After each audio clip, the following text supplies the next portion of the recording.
இந்த ஆண்டு துவக்கத்துல இருந்தே நம்ம அதிசாருடைய ரசிகர்களுக்கு மட்டுமல்ல, அதிசாருக்குமே ஒரே கொண்டாட்டமாக இருக்கு. ஆண்டு துவக்கத்துல பாத்தீங்கன்னா, அவருடைய கார் பந்தயத்துல தொடர்ந்து வெற்றிகளை குவிக்க ஆரம்பிச்சாரு. பிப்ரவரி 6ஆம் தேதி இவருடைய விடாமுயற்சி திரைப்படம் வெளியாகி ஒரு மிகப்பெரிய வெற்றியா பதிவு பண்ணுச்சு. சோ அதனடுத்து பாத்தீங்கன்னா, இவருடைய அடுத்த திரைப்படமான குட் பேட் அக்லி திரைப்படம் வெறும் 2 மாத இடைவெளியில ரிலீஸ் பண்ணிருக்காங்க.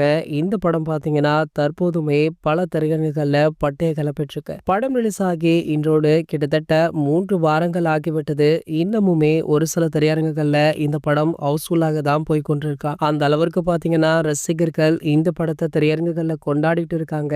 அண்மையில இந்த படத்துடைய வசூல் விவரம் சமூக வலைதளங்கள்ல வெளியாகி வைரலுமே ஆச்சு. இந்த படம் பாத்தீங்கன்னா தமிழகத்துல மட்டுமே கிட்டத்தட்ட 300 கோடி வரை வசூலாகி இருக்கா. உலகளவுல 850 கோடிகளுக்கு மேல வசூலாகி உள்ளதாக சொல்லப்படுது. தற்போது இந்த படத்துடைய முழு வசூல் விவரம் வெளியாகி வைரலுமே ஆகிட்டு இருக்கு. சோ அது மட்டும் இல்லாம படம் எவ்வளவு ப்ராஃபிட் கொடுத்திருக்கு அப்படின்ற தகவலுமே கிடைச்சிருக்கு. அதாவது இந்த படத்துடைய பட்ஜெட் வெறும் 300 கோடி தானாம். படத்துடைய வியாபாரம் பாத்தீங்கன்னா கிட்டத்தட்ட 900 கோடி வரை ஆகிருக்கா. இது வரைக்குமே படத்துடைய வசூல் 850 கோடி வந்திருக்கு. அதாவது கிட்டத்தட்ட அதுவுமே 900 கோடி வந்துவிடும். ஆக மொத்தத்துல படத்துடைய வசூல் வியாபாரம் ஆகியவை ரெண்டுத்தையுமே சேர்த்து கிட்டத்தட்ட 1800 கோடி கிட்ட வந்துள்ளதாக சொல்லப்படுது. சோ கண்டிப்பாக இந்த திரைப்படம் பாத்தீங்கன்னா ஒரு மிகப்பெரிய லாபகரமான படமாக அமைஞ்சிருக்கா. சோ அஜசருடைய கெரியர்லேயே அதிகம் வசூல் செய்த திரைப்படம் அப்படின்ற ஒரு மிகப்பெரிய சாதனையுமே இந்த திரைப்படம் படைச்சிருக்கு. இது போன்ற சினிமா செய்திகளை பத்தி நீங்க உடனே தெரிஞ்சுக்க நம்மளுடைய தமிழ் நியூஸ் எக்ஸ்பிரஸ் சேனலை